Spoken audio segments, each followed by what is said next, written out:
Amici di Battista 70 Phone, oggi vi presentiamo Motorola Edge 70 Fusion, uno smartphone medio di gamma che punta su design, display e un bel software pulito. Non nasce per chi cerca la potenza estrema, ma per chi vuole uno smartphone piacevole da usare tutti i giorni. Il prezzo di listino è di 469 euro, quindi un prezzo che lo colloca in una fascia piuttosto competitiva, però ci sono delle offerte intorno ai 400 o anche sotto che lo rendono più interessante. La versione che abbiamo in prova è la colorazione Pantone Sporting Green, che è un bel verde deciso e subito riconoscibile. La scatola è la classica Motorola profumata, quindi anche qui c'è subito un certo senso di appartenenza, passatemi il termine, la riconoscete subito anche dall'odore. Dentro abbiamo una cover trasparente rigida, manualistica, il carrellino per l'estrazione SIM e il cavo Type-C. Il design è uno degli aspetti più riusciti di Motorola Edge 70 Fusion. Il telefono misura 7,21 mm di spessore e pesa 177 grammi, quindi resta sottile e leggero. In mano si sente bene, anche grazie alle curve laterali e al retro texturizzato. La finitura posteriore ricorda un tessuto tecnico, migliora il grip e trattiene poco le impronte. In più, nella colorazione Sporting Green, cambia leggermente con la luce. Il modulo fotocamera è integrato bene e la scocca non rompe la linea posteriore. Ci piace anche il bordo lucido attorno all'isola della camera perché crea un bel contrasto. Da davanti il display quad curve dà subito una sensazione più premium. Le cornici sono sottili, il foro centrale è discreto e il frontale resta pulito. Inoltre ci sono Gorilla Glass 7.1, certificazioni IP68, IP69 e standard 1000 STD 810H. Il display è uno dei punti più forti di Motorola Edge 70 Fusion. Parliamo di un pannello Extreme AMOLED da 6,78 pollici con risoluzione Super HD. La definizione è alta, quindi testi, foto, video e pagine web risultano sempre piacevoli, il refresh rate arriva fino a 144 Hz e la fluidità si nota subito nello scroll. Le animazioni sono morbide, l'interfaccia risponde bene e tutto sembra sempre reattivo. La luminosità di picco arriva fino a 5200 nit, anche se in scenari specifici. Nell'uso reale però all'aperto il display resta leggibile anche con luce intensa.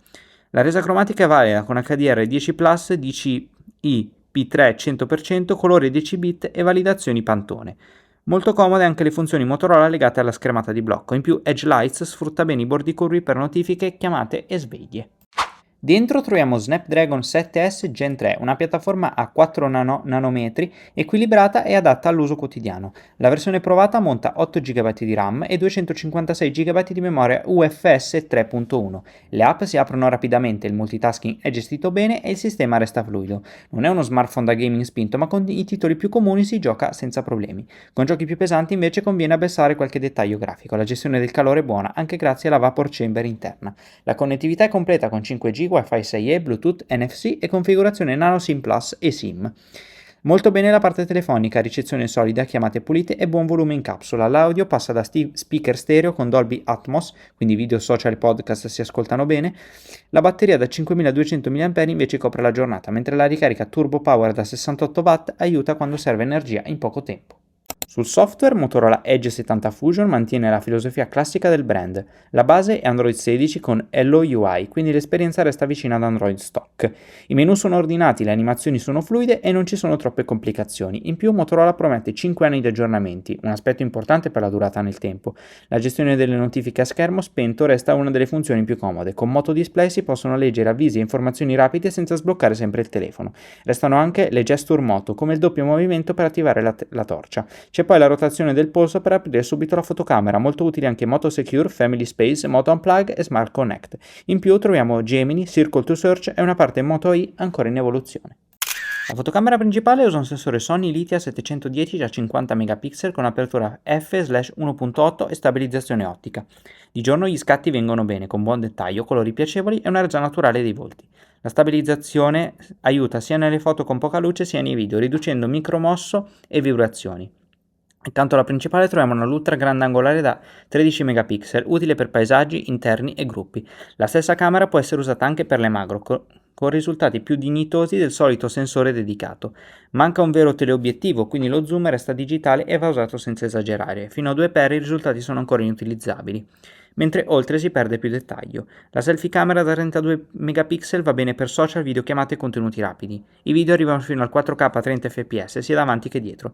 Nel complesso il comparto fotografico è valido per l'uso quotidiano, anche se non punta a livello di camera phone. In conclusione, il Motorola Edge 70 Fusion ci ha convinto perché mette insieme, diciamo, le cose giuste. Ha un bel design con questa bella colorazione, un display molto luminoso, software che è leggero ma completo, un hardware equilibrato, e l'autonomia ci ha convinto perché comunque si arriva a sera anche con un uso intenso.